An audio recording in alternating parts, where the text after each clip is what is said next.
Salut les marques et salut les smarts, bienvenue dans Catch Up, le podcast qui transpire le catch. Ici, on résume et on analyse les émissions de la WWE et compagnie. C'est ici qu'on parle catch. Je suis Ringside et je suis très heureux de vous retrouver pour cette toute nouvelle édition du gros pré-show. C'est le grand retour du gros pré-show. Car ça y est, c'est fait. À Catch Up, on a reçu les plus grands Jean Brassard, Tristan Archer et même désormais Christophe Ajus. C'est lors de la révolution de l'expansion. Sous les recommandations du cabinet de conseil Matt Kinsley, nous vous proposons un tout nouveau concept.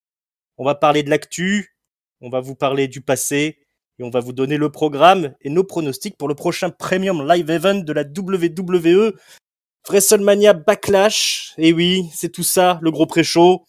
C'est un peu comme les rebuts du catch, mais en français. Et évidemment, pour m'accompagner dans cette nouvelle aventure, parce que je ne suis pas seul, en tout premier, la force tranquille de Catch Up, ce bon vieux papy. Comment ça va, papy? Bonjour mes enfants, bonjour Ringside. Alors c'est bien, tu dis les rebuts, tu commences par moi quoi. Ça fait plaisir. Eh oui, toujours. Écoute, je suis très content de te retrouver, papy. Mais moi aussi, mais évidemment, tu n'es pas seul. Hein, on a une belle brochette de chroniqueurs de rebuts. aujourd'hui, de rebuts. L'inévitable tonton est là, toujours sur un petit nuage, la tête dans les étoiles, après nous avoir offert 1h30 de discussion avec monsieur Christophe Adjus. Comment ça va, tonton? Salut l'ignoble Ringside, salut papy, salut le patron, je spoil, et salut le peuple de catch. Spoiler. Mais si je spoil à mort, ça me fait trop plaisir d'avoir une émission avec le patron, il m'a manqué depuis mercredi. Wouh. Écoute, je suis ravi Ringside d'être avec, qu'on soit tous les quatre là, et pour faire ce gros pré-show, le retour du gros pré-show, sous ton impulsion, et ça me fait bien plaisir que tu nous fasses une Lio Rush. Et que ça y est, your comeback. Et ça, c'est bien cool. C'est une belle nouvelle. Eh oui, mon grand retour.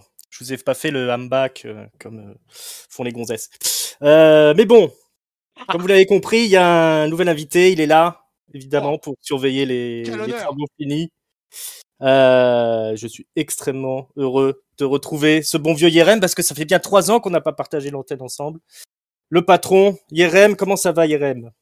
Ah, ça allait bien, mais là, d'entendre ta belle voix là au micro, dans mes oreilles, ça fait encore plus plaisir, je me sens mieux. Ringside, écoute, ça fait plaisir de te retrouver. Et quel meilleur endroit de se retrouver que dans le gros pré-show avec Ringside aux commandes. Je sens qu'on va se régaler. Et oui, buffet garni pour le gros pré-show. Quand ça va pas, un petit coup de Ringside et ça va mieux, pensez-y. On va rentrer dans le vif du sujet. Parce que on va parler des news, hein, pour commencer. Mais la plus grosse news, évidemment, la dernière info qui fait grand bruit, c'est Yerem qui va nous l'annoncer. C'est le plus gros événement de la semaine, la création du concours officiel de prono de catch-up. Dis-nous tout, Yerem. Et oui, ça y est, enfin, on officialise le concours de prono. Alors, vous savez, hein, chers auditeurs et auditrices, c'était souvent sous l'impulsion de Ringside et même tonton, on balançait à chaque fois avant chaque pay-per-view sur le topic prono du Discord de Catch-Up. On balançait la liste, la carte de chaque pay-per-view et on invitait nos auditeurs à nous balancer leurs pronos. Mais à la fin, qu'est-ce qui se passait quand on avait gagné ou perdu? Il se passait quoi? Il se passait rien du tout. Que dalle. Oui, une honte. Une honte, donc chacun rentrait chez soi avec son plaisir ou son déplaisir d'avoir gagné, d'avoir perdu. Si tu faisais un perfect, tant mieux pour toi, merci, au revoir. Et là c'est le retour des vrais pronos officiels. Alors, j'ai passé beaucoup de temps à essayer de trouver une petite plateforme bien foutue. Avant, ce qu'on faisait, on est sur les cahiers du catch, on avait des pronostics, des championnats de pronostics avec un magnifique module, mais les cahiers du catch, ça n'existe plus maintenant. C'est les archives, c'est l'ancien temps, l'ancien monde, là c'est le nouveau monde. Et du coup, j'ai trouvé un site, c'est le nouveau monde. Alors, je vous donne l'adresse directement, mais vous la retrouverez évidemment sur notre Twitter et sur notre Discord. L'adresse est très simple, c'est Kicktip, alors kicktipp.fr/catchup, kicktipp.fr/catchup. Vous y allez. Dans les promos de fin de review, ça. Kicktip. Tip. Hop. Sinon, si vous n'avez pas compris, il suffit de cliquer. Hein. Vous allez sur le Twitter. C'est le merveilleux monde moderne, ça. Ah ouais. Et vous trouverez c'est très simple, c'est un site très très clair. Je vous ai pondu tout simplement une saison. Alors ça fonctionne en saison, donc il y aura la saison la 2022-2023 qui va commencer avec ce pay-per-view dont tu as parlé Ringside, Backlash, qui va être le coup d'envoi de ce championnat de pronostics, qui va donc comprendre tous les pay-per-views de l'année jusqu'à WrestleMania, qui sera évidemment le plus grand, la finale un petit peu de ce challenge, de ce championnat. Et puis, voilà, on a descendu la carte qui, à l'heure actuelle, il y a 6 matchs. On n'est jamais à l'abri d'une surprise. Vous y allez, vous pronostiquez. Alors, c'est très simple. Je balance très rapidement comment ça fonctionne. Pour chaque match, on peut désigner un vainqueur, mais aussi nul ou autre. Ok, ça, ça descend on faisait comme ça à l'époque des cahiers du catch. Par exemple, si vous avez un petit double décompte à l'extérieur, il n'y a pas de vainqueur. Et paf, ça, c'est nul ou autre. Ou si par exemple dans un ladder match, un Money in the Bank, un entrant mystère, un participant, Edge qui attaque Sami Zayn et qui lui pique sa place, Edge y gagne, pof, et fallait voter nul ou autre. Donc, voilà, ça n'arrive pas souvent, mais au moins vous avez cette option. Pour le nombre de points, c'est très simple, c'est 2 points par match, sauf quand il y a plus que 2 adversaires, 2 combattants. Par exemple, une triple frite, on rajoute 1 et ça fait 3 points. Pour un Fatal 4-Way, on rajoute 1 et ça fait 4 points, jusqu'à 10 points maximum. Par exemple, pour un Royal Rumble, si vous devinez le gagnant du Royal Rumble, et ça, c'est pas toujours facile, vous gagnez 10 points.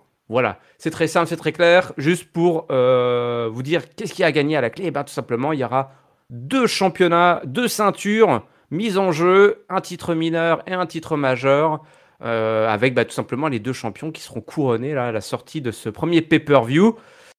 Et puis, ce sera sûrement un winner takes all. D'ailleurs, pour le premier pay-per-view, le gagnant va sûrement remporter les 2 ceintures. Et après, elles seront défendues à chaque pay-per-view. Mais ça, on vous en reparlera après, une fois qu'on aura les résultats qui tomberont donc très rapidement, juste après le pay-per-view. Attention, pour l'instant, vous pourrez pronostiquer jusqu'à dimanche 23h. Après 23h, c'est finito, terminado, on ne peut plus voter. Donc voilà, rendez-vous sur kicktip.fr/catchup pour le lancement et devenir, peut-être, demain, le futur champion des pronostics de Catch-Up.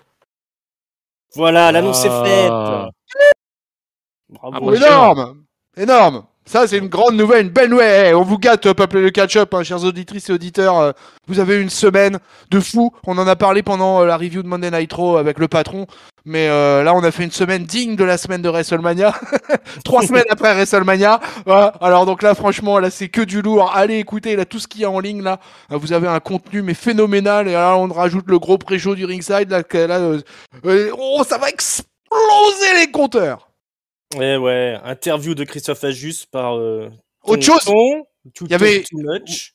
Ouais, excuse-moi, je pense juste à ça parce que ça vient de me traverser le truc là, traverser le cerveau.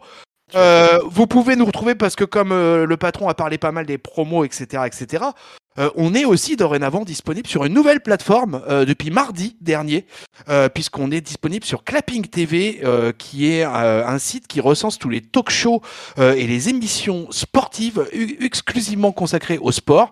Et quand Catch-Up, par exemple, sera en direct ou en première sur telle ou telle chose sur YouTube, vous aurez sur la page d'accueil le show qui apparaîtra, qui sera en direct. Vous avez sinon la possibilité dans la barre de recherche de taper Catch-Up et vous avez le lien qui vous emmène avec notre bannière, notre logoman, notre John Godzina et qui vous emmène directement sur la page de YouTube. Et sinon vous avez le choix aussi d'accéder à nos 3 réseaux sociaux, Instagram, Facebook et Twitter. Voilà, je suis complet. Clapping TV, #Clapping TV. Clapping TV, le nouvel endroit pour écouter Catch-Up. Et donc, comme je disais, ta fabuleuse interview de Christophe Ajus est en ligne depuis le début de la semaine. La review du show de Paris, je crois que c'est tombé hier. 15 minutes, il y a 15 minutes. Il y a 15 minutes à l'heure où on enregistre. 15 minutes à l'heure où on enregistre. Voilà. Elle est déjà partagée sur Twitter, elle est déjà partagée partout dans le monde entier. Une review de Raw, évidemment, classico, IRM et Tonton aux commandes. Voilà, c'est déjà pas mal, sans compter tout ce qui va tomber à l'avenir. Comptoir du catch avec le Raphaël. Comptoir du catch sur tous les champions NXT. Voilà ce qu'il faut écouter. Eh oui, non mais c'est clair. Vous avez quoi faire. Et tout ça pour combien? Totalement gratos. Voilà. Mais bon, on n'est pas venu que pour faire de la pub. Temps de passer au vif du sujet, on va faire le tour. C'est créatif, là. Ouais. Manquerait plus qu'une page de pub, toi, à ce moment-là. Les nouvelles neuves du monde du catch. En fait, on va faire un petit tour du monde du catch. On va parler d'un petit peu tout. Que ce soit la WWE, la EW, la New Japan. On va aller au Japon un petit peu. C'est une première. J'ai pas encore fait le tour de toute l'actu. J'ai pas tout vu. Je suis pas à jour de tout. Mais voilà, on va se centrer un petit peu sur ce qui tourne autour des grosses fédés. Et on vous en dira plus dans le détail dans les prochaines émissions. Donc les petites informations qui tournent ces derniers temps, donc c'est évidemment toujours les mécontents de la WWE, avec notamment cette annonce que Roderick Strong, l'ancien champion cruiserweight, le petit gars d'NXT, l'ancien membre d'Undisputed Era, ancien champion Ring of Honor, ancien tout ce que vous voulez, il aurait demandé à plusieurs reprises la rupture de son contrat avec la WWE. Il est frustré de son utilisation. Notamment, on lui avait proposé de changer de nom, il a pas trop voulu. Quand on lui a proposé le nouveau gimmick là de Goldmine, c'est comme ça que ça s'appelle, c'était pas du tout avec les mêmes personnes que celles avec lesquelles il travaille aujourd'hui, puisque les 3/4 ont été virés. Voilà, il veut retrouver sa femme à la All Elite Wrestling. Voilà, Roderick Strong mécontent et qu'il l'aurait fait savoir, mais pour l'instant la WWE préfère le garder et le faire souffrir un petit peu.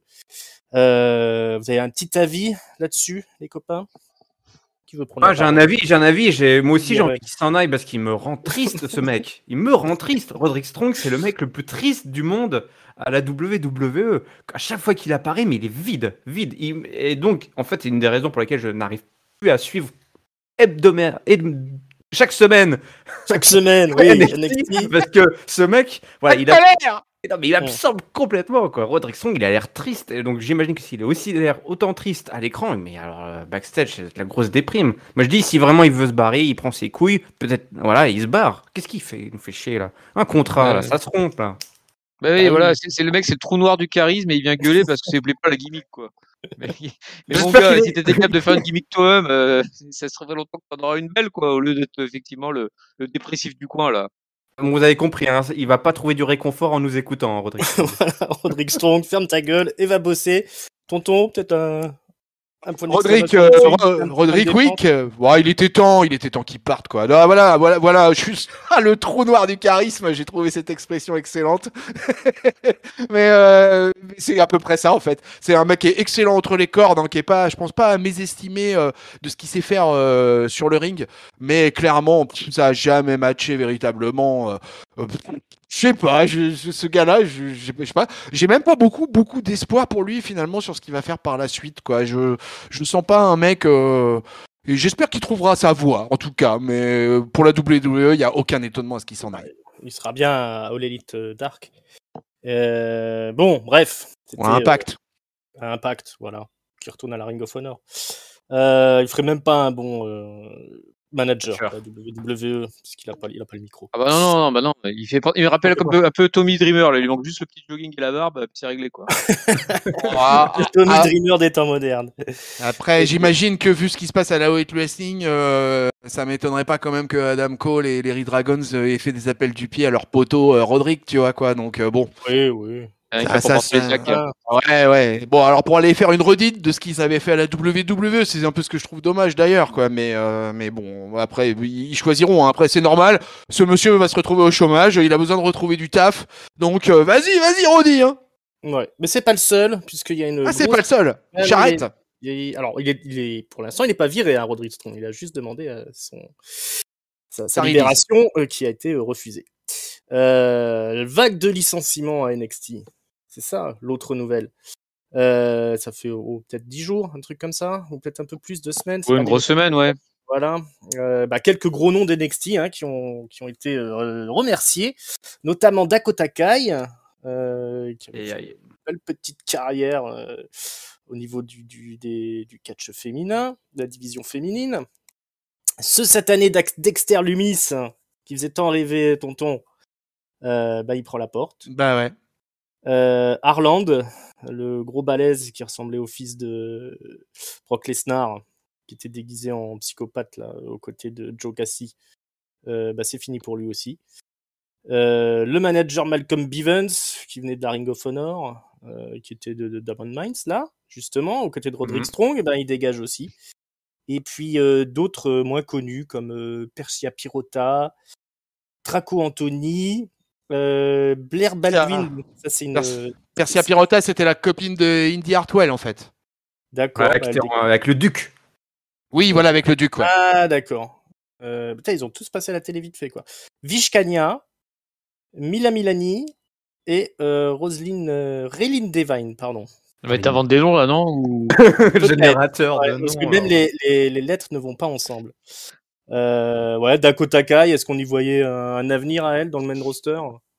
Oui, Dakota Kai. Oui, pour moi, la Dakota Kai, même Dexter Lumis, c'est quand même dommage de se séparer de ces deux-là.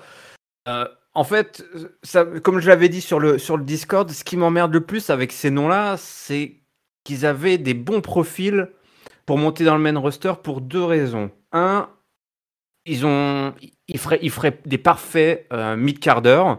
Parce que voilà, c'est pas des champions qui ont un ego surdimensionné. Alors peut-être qu'ils ont un ego backstage et on n'en sait rien, mais en tout cas à l'écran et dans les interviews et dans ce qui transparaît, contrairement aux méga stars de l'indie qui ont creusé le trou de NXT tellement ils étaient trop nombreux et qui loupaient tous leur montée au main roster parce que finalement il n'y avait pas de place pour ces gens-là parce qu'ils étaient trop c'était des main eventers.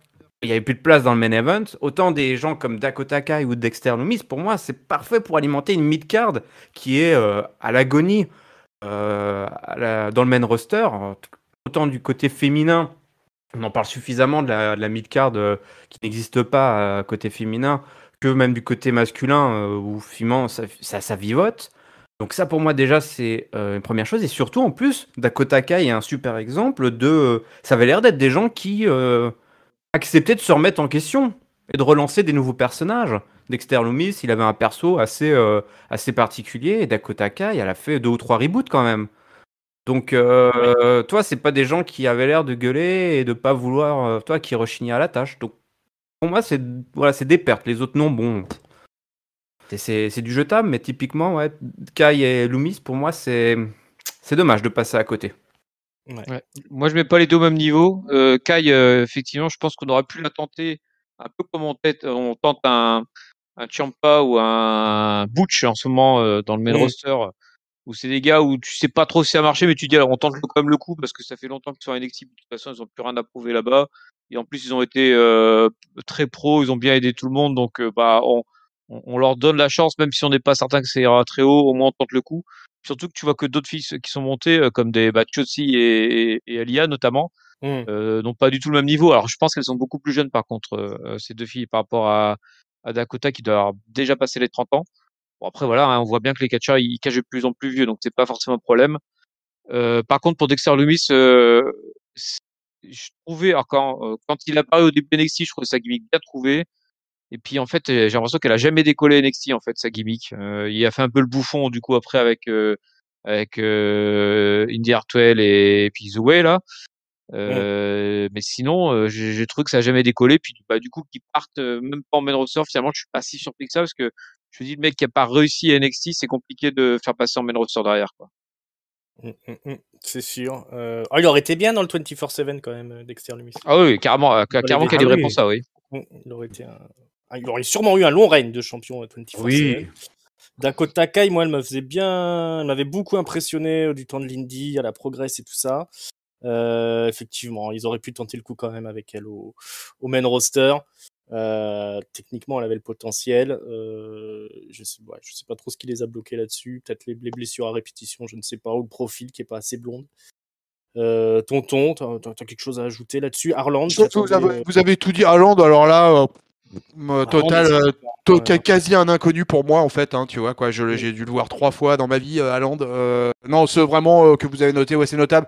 Dakota Kai, moi pareil, j'étais pas un grand fan, j'avoue, mais je suis d'accord sur le principe que ça aurait été une mid-cardeuse solide dans le main roster qui pouvait accompagner en plus dans une tag team, donc pour un peu enrichir la tag team division. Donc c'est peut-être un peu dommage parce qu'elle avait fait un gros parcours quand même à NXT. Elle a passé plusieurs années là-bas. Elle a vraiment, pour le coup, on peut dire que c'est une fille qui a été dans un développement complet quasiment par la WWE. Donc je trouve ça un petit peu dommage quand même. Et même si j'étais pas fan particulièrement d'elle, mais la néo-zélandaise, pour moi, elle aurait mérité un ticket dans le main roster pour au moins voir, quoi. Voilà, allez, comme au poker, on voit. Et puis, par contre, Dexter Lumis, bah oui, ringside d'entrée, tu l'as noté dès ton introduction. Clairement, alors là, moi, ça m'a fait bien chier, quoi. Voilà, moi, c'est un catcher que j'aime beaucoup, que j'avais découvert à la TNA, et que vraiment, je pensais qu'ils allaient réussir à faire quelque chose avec lui. Il y avait des trucs, il avait des petits talents cachés comme ça, le fait de savoir décider, le fait de... pour moi, il y avait tout un univers autour de lui qui était intéressant, et même, pour une fois, des histoires de mariage, de couple avec Eddie Hartwell, etc., bah, ça avait plutôt bien fonctionné dans le cadre de toute la storyline avec les Gargano et compagnie. Donc, pour moi, c'était un personnage qui avait moyen. Il a eu 2-3 gros matchs à TakeOver, mais voilà, ça n'a pas été plus loin et finalement il dégage. Bah, c'est un petit peu triste. J'aurais aimé voir un petit peu pareil, un petit ticket. Alors, du côté masculin, c'est compliqué parce que c'est beaucoup plus rempli, les divisions, qu'elles soient tag team ou solo, que chez les filles. Donc, pour Dexter Lumis, de toute façon, se faire sa place, si c'est pour faire terminer dans le 24-7, comme tu l'as dit, ça aurait été un peu triste. Je sais pas du tout le genre de gimmick en plus dans le 24-7. Bon, si, ça aurait pu être rigolo une ou deux fois, mais sur le long terme, au secours, mon Dexter! Si, moi je le voyais bien courir après Akira Tozawa, lui faire peur comme ça, en sortant de l'ombre. C'est pas grave, ce sera pour une prochaine fois. Bon, restons à NXT. Le reste de la charrette, une histoire un peu plus sordide. La moitié des MSK, je crois que c'est le blanc, je sais pas son nom, qui a été licencié suite à des accusations de violence conjugale. Voilà, donc les MSK c'est fini, hein, je crois qu'ils ont rendu la ceinture, il y a de nouveaux champions maintenant. Est-ce que quelqu'un saura me dire qui sont les champions tag team à l'heure actuelle? Les Pretty Deadly. Ah ouais, Pretty Deadly. Alors eux, ils viennent d'NXT UK, Ouais, ils sont à chier. Hein. Ouais, bah, ils ont raflé la mise dès leur arrivée. Hein. Ouais. Ils jouent des beaux gosses. Un peu androgynes comme ça. Nash Carter, c'est le nom du catcheur que tu cherchais. Nash Carter, bien joué, patron. Mhm. Je vous jure que j'avais le nom et je l'ai perdu, patron. Ouais. Mon cher. Si vous écoutez nos weekly Peuple de Catch-up, on en avait déjà parlé. Et d'ailleurs, on en avait parlé, je crois que parce que les problèmes avaient commencé dès NXT Stand and Deliver, hein, mine de Dans rien, dans la foulée, c'est le week-end en fait. Ouais. Il s'est fait hashtag MeToo le mec. Ouais, parce que nous, Mr. Ringside, ça fait 5 mois qu'on est au turbin, tu vois, donc du coup, on a quelques infos aussi, quoi, au passage, quoi, parce que tu vois, on est, maintenant, comme on a dit avec Yerem pendant Hero, on a dit, oui, on est dans le secret des dieux. Donc, attention, on a des infos, mais c'est du chaud de chez chaud, quoi. Donc, Destin and Deliver, tu vois, l'ami Carter, et puis c'est grave, hein, les accusations qu'il y a contre lui, hein. C'est pas des trucs, c'est pas de la rigolade, quoi. Et donc lui, il était dans le viseur, hein, déjà. Donc ça m'étonne pas d'ailleurs, te connaissant d'ailleurs le ringside, ça m'étonne pas en fait que t'avais repéré aussi ce truc, parce que c'est assez sordide, quoi. C'est vrai. Est-ce que c'est pire que Johnny Depp? C'est ça ma question. Bah, il a pas fait caca dans le lit de sa copine, lui. Bon. Voilà. Alors c'est pas si grave. Ouais, bon bah voilà, hein, bon débarras et puis ben, c'est dommage pour son compatriote. Ouais, bah c'est surtout ça. Et puis là, ça prouvait juste quand même que les mecs, parce que au final, techniquement, on n'a pas eu le fin mot de l'histoire. C'est pour l'instant à l'heure actuelle, c'est parole contre parole entre monsieur et madame. Mais là, clairement, tu vois que la politique de la WWE et encore plus à NXT, on prend zéro risque. Le mec est pas assez valuable. Il n'a pas assez de valeur pour prendre le risque que peut-être le mec, en fait, il était coupable et donc peut-être ils allaient avoir encore plus d'ennuis. Donc voilà, une fois de plus, il paye ça. Les mecs, voilà, comme d'autres avant lui. Souvent, avant, ils essayaient de voir un petit peu, mettre les mecs de côté, comme on a vu d'autres cas avec Velveteen Dream notamment, parce que les mecs avaient beaucoup investi. Il a été blanchi. Pour le coup. Dream, bah oui, ouais. Pour le coup, Dream, il a été. Mais c'est ça en fait le truc, c'est que lui, il est grillé. Lui il est grillé, mais c'est fou, hein, parce que même dans l'indie, apparemment, il a du truc, ouais. Même dans l'indie, ils en veulent pas, quoi. Ouais, apparemment, c'est terrible pour lui. Moi, franchement, je trouve que c'est terrible pour ce garçon parce que là, au final, il a été blanchi devant la justice. Et il n'arrive même pas à retrouver des bookings en indie, quoi. Et c'est assez quand même. Je pense que nous à Catch Up, on en a beaucoup parlé de Velveteen Dream, hein, du temps des NXT Takeover de Feu de Dieu. Énorme espoir. Et c'était un énorme espoir, clairement. Et c'était la breakout star, quoi. Et c'est assez dommageable.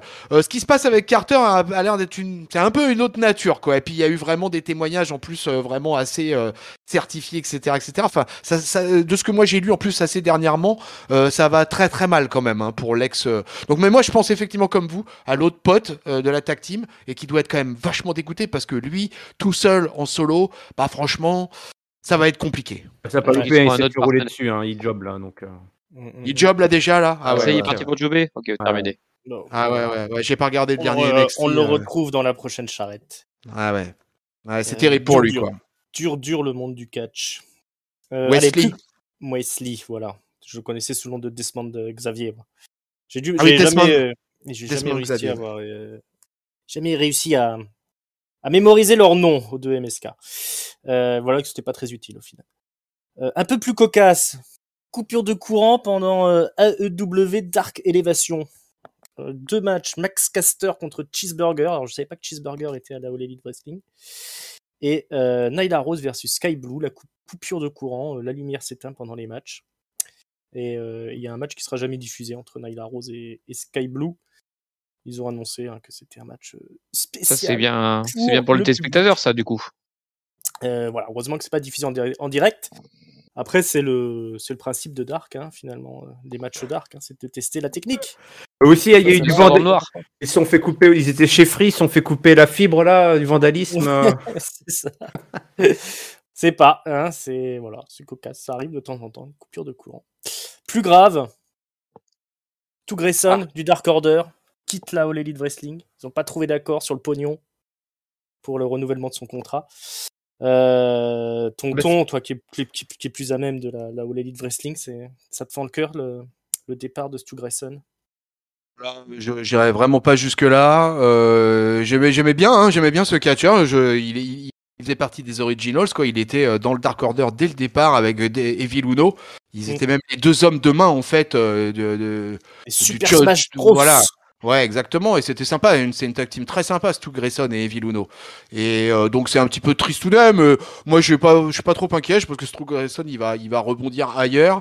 C'est un peu dommage là pour le coup que je trouve que c'est des histoires d'argent. Et après, si on dit la réalité, Stu Grayson, il catchait surtout énormément à Dark. Il a pas catché, je pense, à Dynamite depuis très longtemps.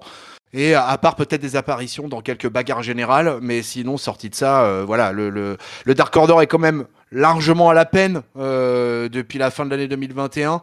Il existe que un peu grâce à Eggman Page qui fait quelques petits rappels et tout ça, mais il n'y a plus de leader vraiment. Ils font surtout des segments backstage, participent à des gros matchs collectifs comme ils aiment bien faire à la All Elite Wrestling, et ça va pas plus loin. Donc si tu veux, ça sera pas une perte terrible. Stu Grayson en soi, c'est un mid-carder qui vient de s'en aller, quoi.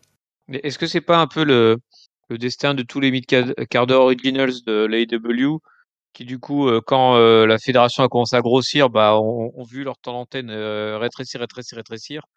Et puis qui, du coup, maintenant se retrouvent un petit peu en fin de contrat. Et puis, parce que c'est pas le premier de mecs qui étaient là dès le début, puis qui finalement n'apparaissaient plus du tout, et puis qui part un peu par la petite porte, j'ai envie de dire. Mais ce qui est logique, la fédération, maintenant, elle a tellement de talent que des mecs comme ça, ils trouvent plus leur place, non? Ouais.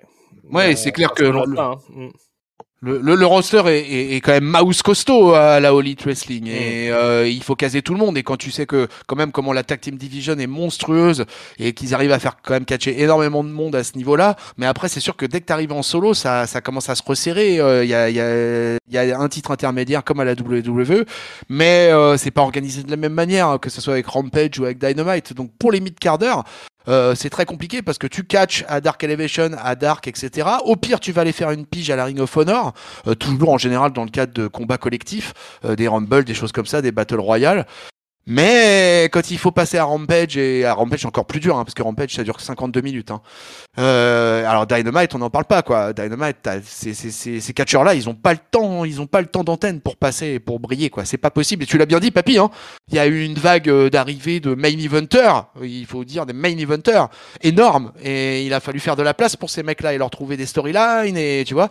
Et donc je pense que c'est pas le premier d'ailleurs, et ça sera pas le dernier Stu Grayson à s'en aller de la All Elite Wrestling bientôt. Eh ben, peut-être qu'il va pouvoir retrouver un nouveau job dans la la nouvelle fédération qui va peut-être se créer, du moins qui est annoncée par Freddie Prinze Jr. Alors souvenez-vous de Freddie Prinze Jr., c'est un acteur des années 2000, il jouait dans Scooby-Doo, etc. Et surtout, il était venu bosser à la WWE à la production par 2 fois.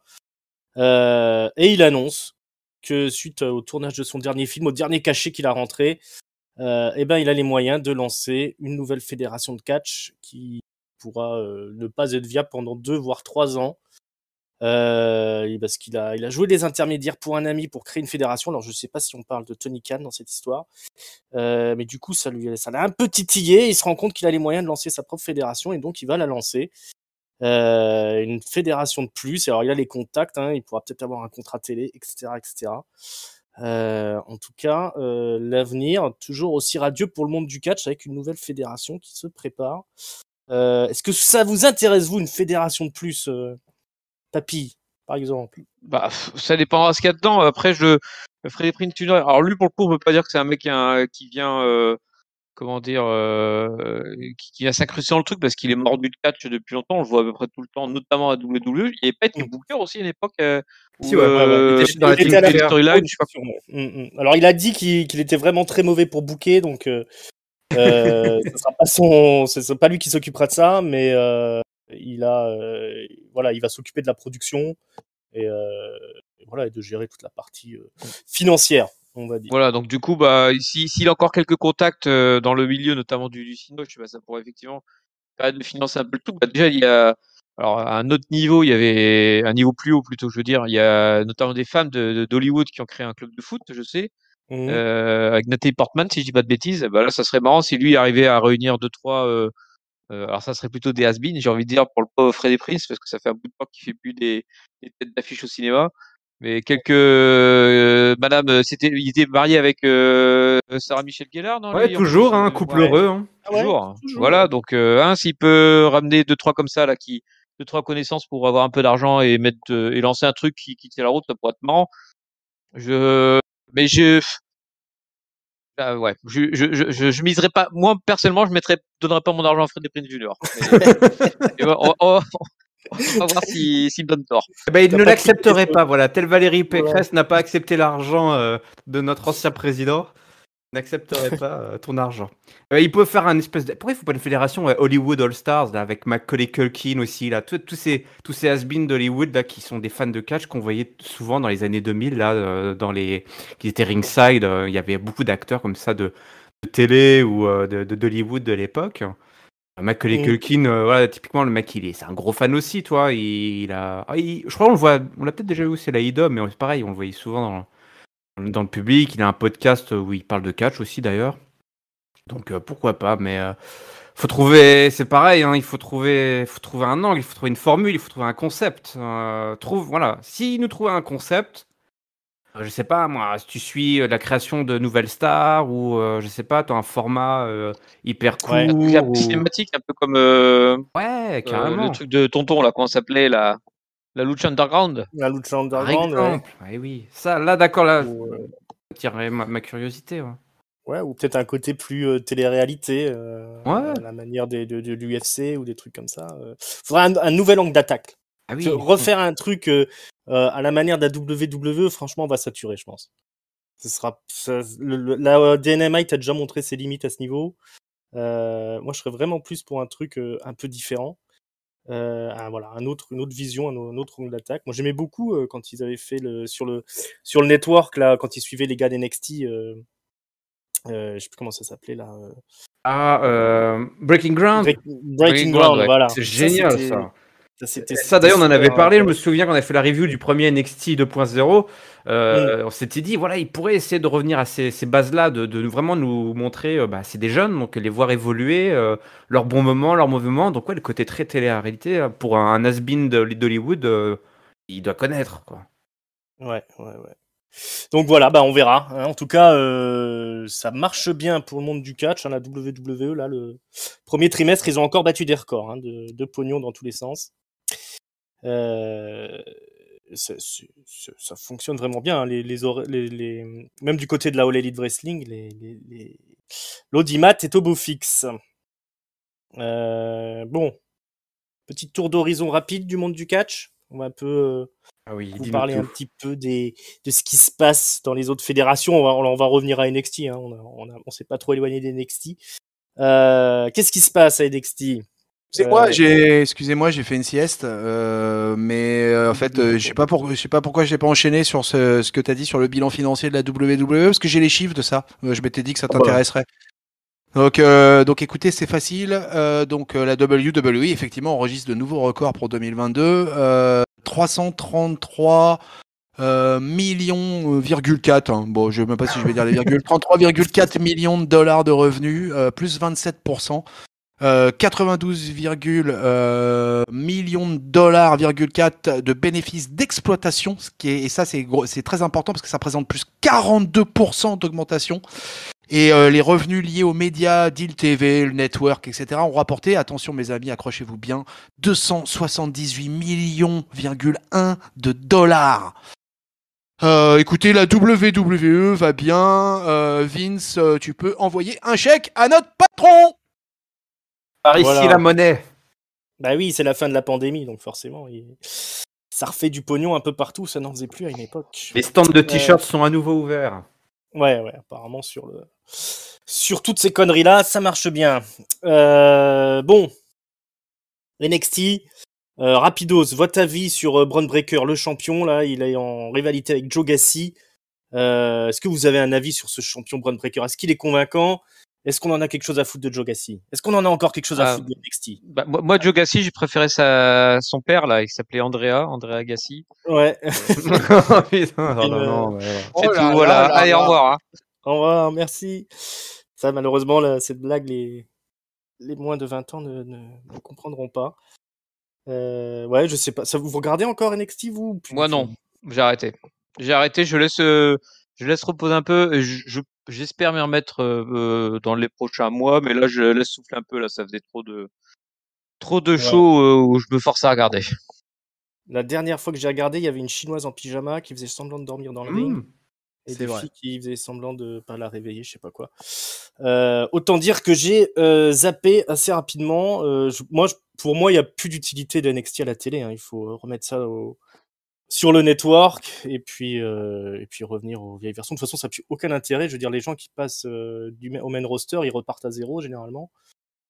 Donc, on est à zéro. Ça peut redevenir, tu sais, une curiosité, tout comme on regardait au tout début où tu voyais vraiment des jeunes, des jeunes se construire. C'est quand même intéressant pour les, on va dire, les spectateurs vraiment curieux de voir quelle pourrait être parmi ces 50 types, quelle pourrait être la star de demain. Que ce soit Bron Breakker ou un autre. Voilà, c'est toujours marrant d'avoir c'est toujours bien d'avoir c'est rafraîchissant d'avoir des nouvelles têtes et des choses comme ça. Maintenant, le problème aussi, c'est qu'à la télé, le show il est trop long, quoi, 1h30, avec que des gens qui savent à moitié catcher, avec un booking qui est vraiment pas fantastique et des histoires qui sont vraiment, sont encore moins bien qu'Arrow, quoi. Donc, c'est vraiment, on est en bout de course là pour NXT 2.0. On reviendra voir dans 6 mois si tout va mieux. Tonton, un petit mot sur la All Elite Wrestling. Il y a le tournoi Owen Hart en ce moment, ça se passe bien, les matchs sont spectaculaires. Il y a eu FTR contre FTR par exemple. Ouais, ça a été un très bon match, super technique, avec plein de nostalgie, puisqu'ils ont rappelé des phases de ce qui s'était passé entre Owen Hart et Bret Hart, mais vraiment entre les cordes, quoi. Donc c'était, fallait vraiment, être un connaisseur de ça. C'était assez, moi je trouvais ça génialissime, hein, mais après pour peut-être quelqu'un qui connaît pas forcément bien la All Elite Wrestling, et puis c'était quand même l'événement de les avoir l'un en face de l'autre. C'était pour moi en tout cas la toute première fois que moi je les voyais l'un contre l'autre. Peut-être qu'un match comme ça a dû exister dans l'indie, j'en sais rien. Mais c'était particulièrement bien. Toutes ces qualifs là se passent bien, côté féminin comme masculin. Le bracket masculin, ça y est complètement full. Double or Nothing, c'est pour la fin mai. Donc écoute, ça se passe plutôt pas mal. Hein. On a un champion qui reste le champion, qui a un peu la pression parce que ça y est, hein, CM Punk est définitivement rentré dans la course au championnat du monde à AEW. C'est ça, annoncé, hein, pour, ouais. Hangman Page contre CM Punk. Ouais, exactement. Ouais, donc là, grosse affiche avec un CM Punk qui ne fait que monter en niveau semaine après semaine depuis qu'il est arrivé, quoi, qui a battu tout le monde, qui a battu le heel ultime de la Fédé, en l'occurrence MJF. et qui continue son chemin. Voilà, jusque peut-être va-t-il l'avoir ce titre, quoi. Moi, je le sens bien pour CM Punk, personnellement. Je sens la fin de règne là pour Hangman Page. On va voir. Je peux me tromper, mais on va voir. Et puis après, du côté du titre secondaire, écoute, c'est tout simplement toujours Scorpio Sky, catcheur que j'aime bien aussi, quoi, qui a repris le titre là dans un gros ladder match. Si vous l'avez vu face à Sammy Guevara, une des grosses spécialités de Sammy Guevara, les ladder match. Ouais, mais fait ça, un match. on s'en fout. Parle-nous plutôt de Wardlow contre MJF. Et puis Wardlow MJF, c'est là l'une des grosses rivalités de Dynamite à l'heure actuelle, puisque donc Wardlow qui a été l'homme de main de MJF pendant plusieurs années, c'est donc désolidarisé du boss. Et depuis, c'est la guerre entre eux. Donc MJF envoie tous les heals qu'il peut envoyer à Wardlow. Wardlow défonce tout le monde. Il a eu des injonctions en justice. Il arrive dorénavant menotté jusqu'au ring pour être démenotté par la sécurité. Enfin bref, c'est l'enfer sur terre. Mercredi, ça a été une boucherie absolue. En plus, il rencontre pas des petits, quoi. Il a affronté Lance Archer. Si vous écoutez un peu ce que je dis sur la All Elite Wrestling, vous savez que j'aime beaucoup ce catcheur aussi. Et donc voilà, il affronte des Golgoth un peu comme ça. Il y a beaucoup. Ça a pas mal changé mon bon ringside par rapport à la baston du mercredi, puisque à la All Elite Wrestling, il y a beaucoup plus de powerhouse que du temps de la baston du mercredi. Ça a beaucoup changé le main roster. Effectivement, donc ça c'est les grosses. Et après, il a affronté William Morrissey. Donc oui, il a affronté Là, il a affronté un géant là, William Morrissey, qui a énormément changé par rapport à ce qu'il était le big cass de la WWE. C'est fini le gros cul. Big ouais, ce catcheur est transformé, quoi. C'est absolument incroyable, quoi. Steroid Man est de retour. C'était trop même. Là, il y a eu une espèce. Là, lui, il est vraiment passé à une espèce de truc là. Je sais pas. J'espère qu'il aura pas de problème de santé, ce garçon. Mais sorti de ça, pour parler un peu jusque des ceintures, on va pas au niveau donc le titre TNT Championship. Du côté de la tag team, la tag team c'est formidable, mes amis. Que vous dire, la tag team division de la All Elite Wrestling, moi je ne peux faire que sa publicité. C'est que du bonheur, quoi. Et là, les champions restent champions également, puisque Jungle Boy et le Luchasaurus sont toujours les tag team champions AEW, et ça c'est bon, quoi. Et il y a de la compétition dans tous les sens, ça s'envoie dans tous les sens, Ils défendent leur titre régulièrement. À Double or Nothing, on sait pas encore trop, là il y a pas mal de prétendants, donc ça va être un peu compliqué de voir quel genre de match ils vont leur proposer à Double or Nothing. Et puis du côté des femmes, je finirai avec ça. Du côté des femmes, on a Jet Cargill qui est donc dans une streak, qui est à 31-0 il me semble, qui est donc championne TBS, donc le titre télévision pour les femmes, et le titre principal, il est tenu par Thunder Rosa, donc une ancienne de la Raw, de la NWA, et qui a pris le titre à Britt Baker au dernier pay-per-view que j'avais reviewé avec la Tao, notre bonne Taloche du Cage, à qui je fais un big up, mais je me souviens plus. C'était je me souviens plus. Bon, bref, c'est pas grave. Du coup, Thunder Rosa qui détient le titre et qui en ce moment est dans le show aussi un peu, quoi, parce que pareil par rapport à la baston du mercredi, l'évolution c'est quand même que dans la division féminine, il y a un roster beaucoup plus conséquent qu'auparavant. Il y a beaucoup plus de filles, beaucoup plus de compète. C'est pas encore le niveau de la WWE, il n'y a pas de problème, la WWE reste the high level, reste the big league, mais ça va quand même beaucoup mieux dans la division féminine, et j'en ai fini avec la AEW, mon ignoble ringside. Oh, interminable. Il y en a qui regardent la All Elite Wrestling encore ici? Ah non, là, personne ne me regarde, c'est sûr. Là, c'est l'instant comédie du pré-show, là. Un gros show justement au All Elite Wrestling contre la New Japan Forbidden Door. C'est prévu pour bientôt. Il y a un Tanahashi versus Moxley, quoi. Ils vont être dans un tag team, quoi. Mais ça va être monstrueux. Il y a un tag team match là, mais monstrueux. Il ferait pas pour exister quand même. Ouais, ils ont vendu 11 000 places. Les préventes sont sold out. Ah ouais, quand même, Oui, ça marche. Au Japon, qu'est-ce qui se passe? Le heel turn annuel, tous les gens, un heel turn à la New Japan. Oh. C'est Juice Robinson qui a rejoint le Bullet Club. Il était pas parti, lui? Eh ben, justement, il a fait croire qu'il était parti. Aïe. Il a trahi. Et le coquin! Il est méchant. Attends, Juice Robinson, faut que vous me le recasiez. C'était le gars avec les locks à NXT? Voilà. C'était quoi son nom? TJ Parker. TJ Parker. Ah oui, ça y est, je le remets. Ça y est. Il a beaucoup changé. À NXT, c'était contre lui. C'était Kevin Owens. Il lui avait cassé la gueule. dans le premier même homme. Il est passé de petit garçon à homme à partir de là. Ouais, c'est ça. Oui, alors il a beaucoup évolué. Hein. La New Japan, c'est un Je suis en train de regarder une vignette là.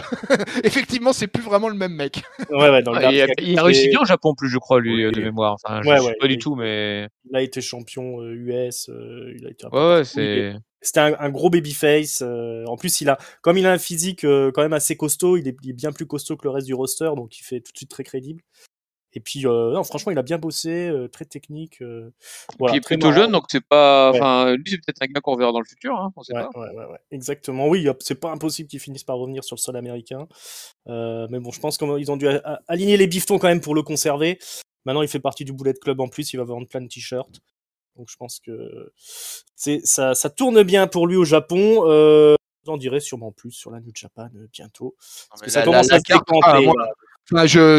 Toi, en tant que fan de la NJPW et moi en tant que fan de la Weight Wrestling, très franchement, les matchs qui s'annoncent là, c'est énorme quoi. Enfin pour moi, il y a presque que des dream matchs pour l'instant quoi sur les possibles, probables cartes qui sont annoncées quoi. Mais ça va être assez fantastique quoi. Parce que il y a quand même, moi je connais quand même quelques catcheurs japonais, donc si tu veux, il y en a quand même certains que moi je suis assez curieux de revoir catcher aux États-Unis, puisque je me rappelle par exemple de Okada quand il était venu à la Ring of Honor.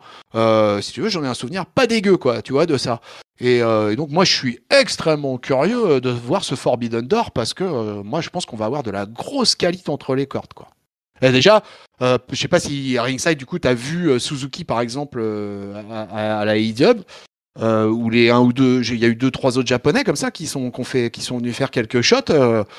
C'était pas dégueu quoi. Puis avec le public ça matchait bien quoi. Et puis avec notre bien aimé Samoa Joe quand même, mon Ignoble Ringside.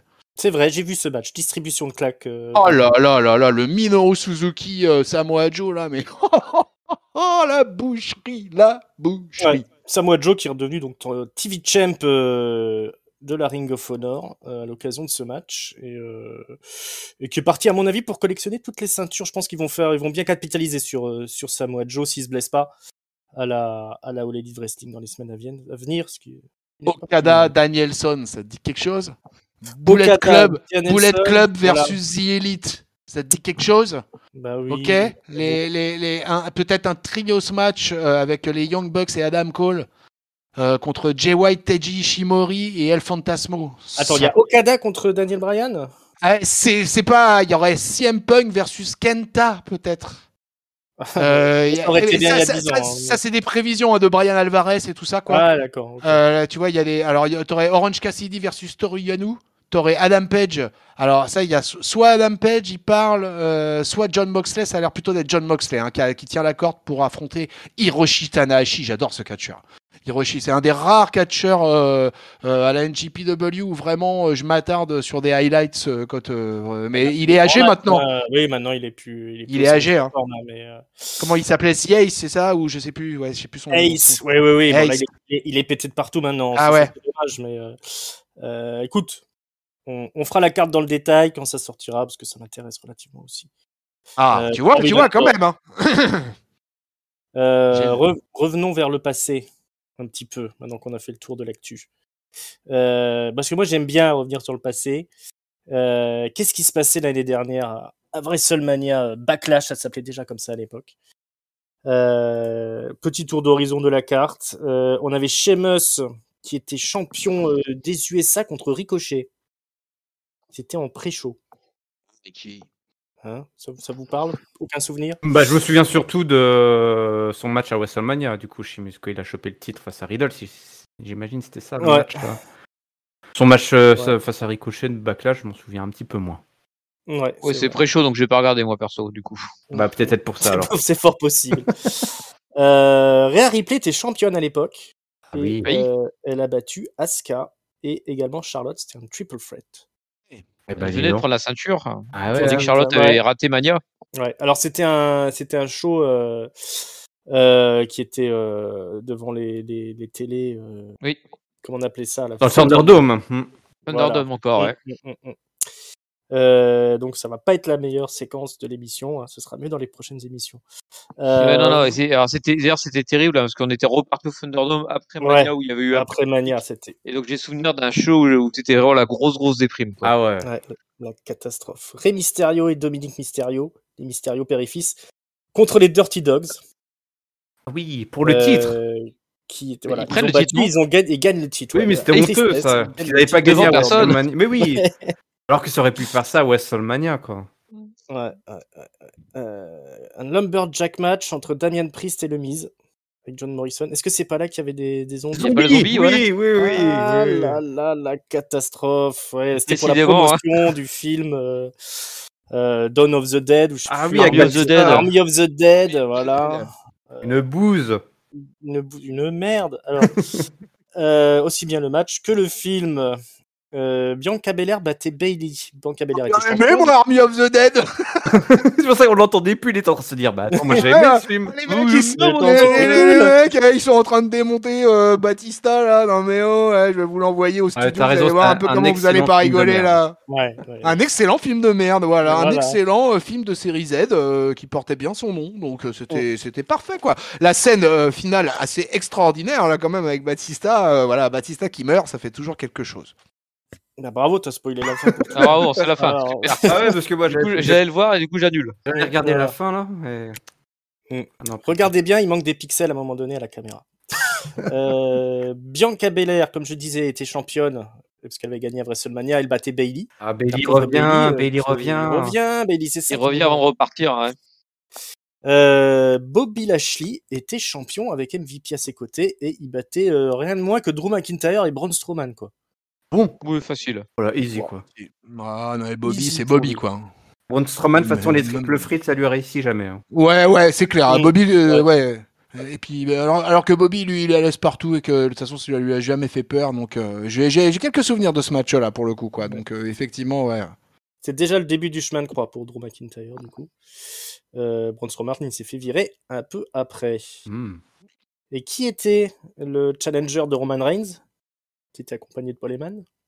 Cesaro, non, Cesaro, exactement. Ouais. L'heure de gloire de Cesaro. Qu'est-ce qu'on s'était ambiancé là pour... mais carrément. Sûrement un peu trop d'ailleurs. Ouais. Je suis sûr que même certains l'ont donné gagnant. Oh oui, 27 minutes 35 de match pour qu'il mais c'est clair. À l'époque, Papy, il avait vignetté à mort. On avait même fait des titres #push Cesaro quoi. On était chaud à l'époque. Hein. Là, franchement, je suis en train de regarder là sur la page 2021 là, et c'est assez. Rappelle-moi, c'était mai quoi, mois de mai 2021 quoi. Bah c'est voilà. Ça, ouais. Et puis il se fait avoir par Rollins de mémoire. Ouais. Rollins qui intervient et puis après ça le lance dans sa feud avec Rollins qui va perdre et après c'est terminé quoi. Il était chaud Cesaro, il avait fait sa toupie à WrestleMania, je crois qu'ils avaient montré à peu près 19 Ah ouais, le UFO là, c'était nouveau ça, on l'a jamais vu. On n'avait jamais vu, incroyable. Et finalement, toi, il sort une nouvelle prise que tout le monde adore, il a enfin son match de main event et puis en fait ça lui a coûté très cher tout ça. Ouais, voilà. le 7 mai de... Ouais, vas-y. Non, je disais, c'est là qu'ils ont dû tirer une croix définitive sur lui. En se disant, je pense. Hein. Parce qu'après, c'est que la descente. Ouais, et d'ailleurs, c'est assez marrant parce que, tu vois, je regarde sur Catch-Up, le 7 mai 2021, on titre La précision suisse avec une belle vignette du Cesaro, quoi, tu vois. Après, il y a le WrestleMania Backlash, effectivement. Et alors qu'avant, il a droit un petit peu aux vignettes et là, il disparaît après. Tu vois, là, il n'y a plus de Cesaro pendant des semaines et des semaines et des semaines et des semaines à la tête de Catch-Up. En fait, je me souviens quand on faisait les vignettes avec Papy, à chaque fois, on essayait de mettre, tu sais, l'image de Cesaro dans Photoshop et il disparaissait. Ça voulait pas le logiciel ne voulait plus qu'on le mette sur les vignettes. Il était contaminé par l'aspirateur à charisme de Roderick Strong. Pour la peine, voilà un mec qui a quand même pas mal réussi pour un mec qui avait zéro charisme au micro, quoi. Ça c'est sûr. Donc, il aura quand même une sacrée carrière à WWE. Faut pas. Faut pas minimiser. Allez, écoutez notre comptoir du catch sur la carrière de Cesaro parce que franchement, on rappelle à quel point c'est un grand catcheur et que sa carrière à la WWE, il faut surtout pas qu'elle soit underrated. Non, elle est pas minimisée, oui. Grosse carrière de tag team notamment. Oui. Et le comptoir du catch spécial Cesaro, allez l'écouter, c'est en ligne dans les archives.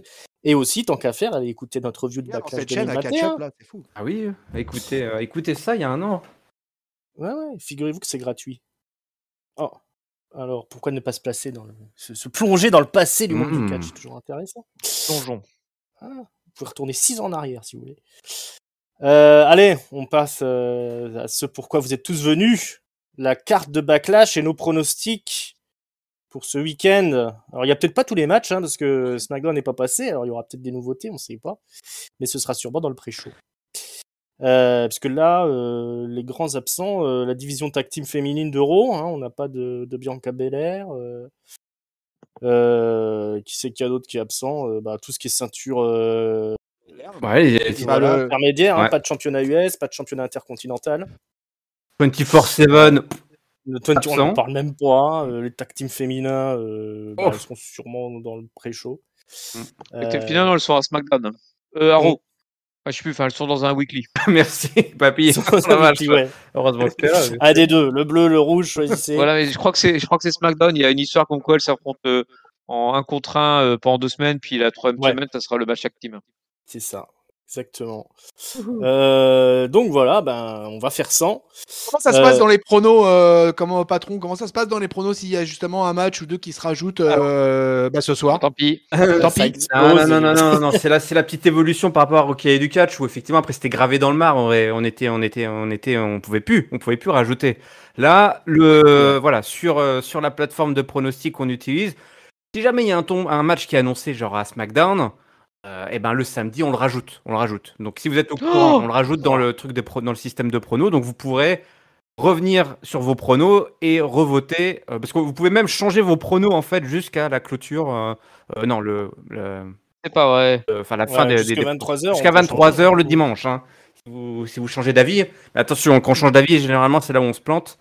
Et en tout cas, s'il y a des annonces de matchs qui sont faites avant le show lui-même, parce que des fois ils font des trucs pendant le pré-show, ils annoncent pendant le pré-show, mais on rajoutera les matchs. Ouais. Okay. Et est-ce qu'on peut dire des choses à l'oral maintenant et voter l'inverse? Bah oui, ça fait partie de la stratégie, papy.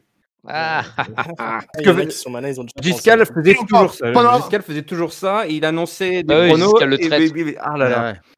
Donc pendant la review de SmackDown, on peut annoncer des pronos totalement inverses à ce qu'on a voté en fait dans le module. Je vous invite même à dire à mentir tout le temps dans la vie de tous les jours. Ok. C'est le catch, on est là pour worker tout le monde. On fait semblant d'y croire, n'oubliez pas. Ça va worker sévère à catch-up, moi je vous le dis.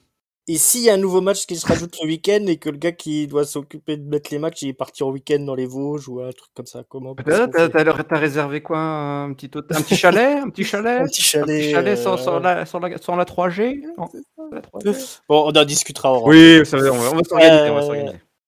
Voilà. Sinon, on sous-traitera. Les rebuts du catch s'en occuperont. Ah, c'est plaisir.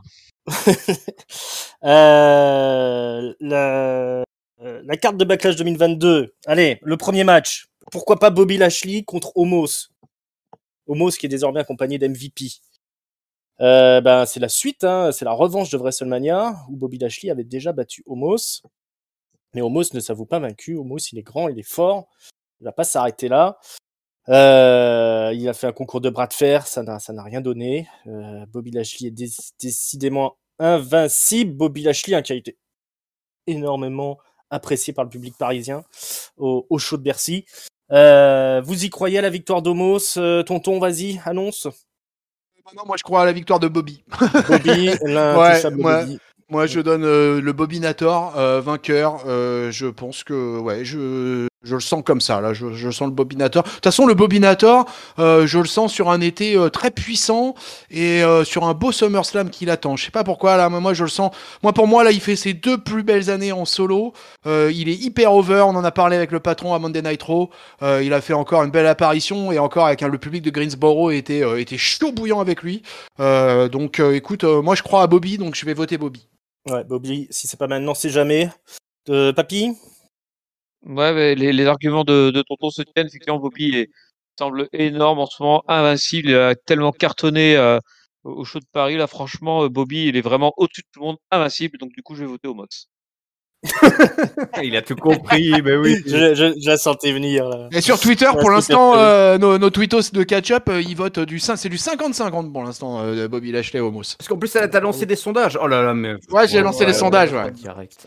Et c'est incroyable cette émission. Et ben moi, la surprise ah pour bon moi, j'ai mis mon nul ou autre. Super, ça commence bien. C'est pas mal ça, c'est pas Moi, con. je les vois bien se taper sur la gueule pendant plus de 10 secondes à l'extérieur du ring. Oh là là, c'est nul ça. Bah, j'ai mis nul ou autre. T'as raison, c'est nul. Donc c'est nul. Voilà, je les vois bien. Après, ça veut dire que ça continue pas, mais ouais, je les vois bien se mettre sur la tronche. Moi. Personne ne voit MVP du coup gagner. MVP gagné, non. Ouais, moi je sais plus ce que j'ai mis. J'ai fait ça en à peu près 1 minute, les pronos. Mais effectivement, le nul ou autre me paraît une bonne simulation. Même je pense que quand même c'est Bobby Lashley qui va gagner d'une manière ou d'une autre. Donc je donnerai ma voix à Bobby. Menteur. Pauvre Homos. Faut les mettre sur la table, voilà. Ah oui. C'est bien du ringside, ça. Voilà. C'est délicat, hein, parce qu'on a un Bobby Lashley, un bas de table et un Homos qui est censé être pushé là. Mais je crois qu'ils vont l'enterrer, Homos. Oui. Allez pour Bobby. Allez pour Bobby. On enchaîne. Autre singles match. Alors celui-là, on l'attendait depuis un moment. Tout simplement, Happy Corbin contre Madcap Moss. Donc souvenez-vous, Happy Corbin a trahi Madcap Moss après sa défaite à WrestleMania face à Drew McIntyre. Il a passé Madcap Moss à tabac, il lui a volé son trophée du André le Géant Battle Royale. Parce que Madcap Moss a gagné la bataille royale d'André le Géant. Donc voilà, on est fâché, on se tape dessus, on se fait souffrir. Moi, je vais donner la victoire à Madcap Moss. Mon bon Yerem, comment tu vois ça toi Quoi même? Alors moi, jamais je ne voterai contre le baron, contre Happy Corbin. Non, c'est pas possible. La loyauté. La loyauté jusqu'au bout. Non, pour moi, c'est Happy Corbin qui va se débarrasser de ce traître de Madcap Moss, là, de ce moins que rien, là, qui a de toute façon en plus ne faisait rire plus personne, il faut le dire. Rien que pour ça, il mérite d'être Mais jamais, châtié. à aucun moment, il a fait rire quelqu'un. Oui, mais au début, on avait un peu de bienveillance. Il fait ouais, là, il essaye au moins. Au moins, il essaye. À la fin, il essayait même plus d'être drôle. Non. C'est vrai. Mais on se demande où il va aller d'ailleurs. Alors, ils ont viré tellement de monde, mais Madcap Moss, il est là. Tonton Écoute, moi je vais donner Madcap Moss quand même. Ouais, je vais donner Madcap Moss. Il est depuis qu'il a tourné Babyface, là, il a besoin d'une grosse victoire en pay-per-view. Bah, donc c'est la bonne occasion. Et du côté des tweetos, écoute, il donne 78% pour Madcap Moss. Donc largement sans tête. Il est tous derrière le babyface. Papy, est-ce que tu moi, je suis comme le patron. Hein. Je ne peux pas voter contre Happy Corbin. Et donc, du coup, je vais voter pour Madcap Moss. Voilà, exactement. Insupportable. La logique implacable de Papy. Et j'ajoute par DQ. Voilà. Par DQ. Voilà. Avec des culs. Voilà. Avec des culs. Voilà, hein, un bel avenir pour Madcap Moss. Il faudra quand même qu'il change de look à un moment donné, ou qu'il fasse quelque chose, mais enfin, c'est délicat quand même. Un autre match simple. Alors cette fois-ci, là, on sort l'artillerie lourde. Hein. Deux big stars. Rien que moins que Edge et Styles contre Edge, avec Damian Priest qui ne sera pas là, puisqu'il est banni des abords du ring. Je vous rappelle qu'il y a un nouveau clan qui s'est formé entre Edge et Damian Priest qui s'appelle Judgment Day. Edge, c'est devenu un peu le nouvel Undertaker. Oui. Le directeur des forces obscures. Et il a avec lui Damian Priest qui est un peu son apprenti, hein, voilà, son padawan du côté obscur. C'est aussi une revanche de WrestleMania, hein, si je dis pas de bêtises, Styles contre Edge. Alors, à qui va-t-on donner la victoire, sachant que la dernière fois, c'est bien Edge qui a gagné grâce à Damian Priest qui était venu se pavaner aux abords du ring. Papy? Oui, et donc là, il pourra pas faire la même chose vu qu'il n'y a plus le droit d'aller se pavaner aux abords du ring. Donc, comment il va faire alors du coup comment AJ Styles va être surpris pour perdre hein, ou pas Donc, en théorie, du coup, vu qu'il n'y aura pas Damian Priest pour le déconcentrer, AJ Styles va s'imposer. Du coup, je vais voter Edge.